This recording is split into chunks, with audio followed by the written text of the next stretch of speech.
Un riconoscimento importante a Mario Alberto Bertolaso, un atleta paralimpico detentore anche di un record del mondo nella staffetta 4%. Il comune di Padova ha voluto insignirlo con una targa a riconoscimento dei suoi meriti sportivi. Sono super orgoglioso di questa cosa perché dopo tanti anni di sacrifici e sudore, finalmente delle cose posso dire sono state riconosciute e ne sono proprio molto contento. Bertolaso si allena con la Antropos di Civitanova Marche che lui considera una famiglia.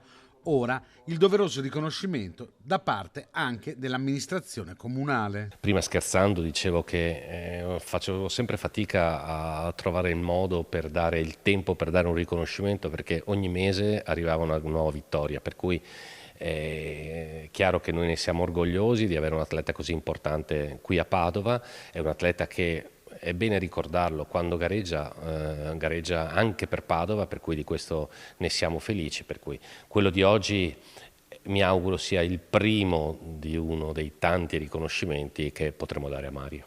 Gli atleti come Bertolaso, con una disabilità intellettiva relazionale però, non sono stati considerati nell'ultima riforma che permette agli atleti paralimpici di aderire ai gruppi sportivi militari, un'esclusione dolorosa per molti. Purtroppo siamo attualmente pressoché esclusi dalle Paralimpiadi e anche dai gruppi sportivi militari che infatti io devo condividere purtroppo, cioè se così si può dire purtroppo, vita lavorativa con vita sportiva, mentre gli atleti con disabilità fisica possono avere il focus esclusivamente sul proprio sport e è una cosa che secondo me nel 2026 fa male a molte persone.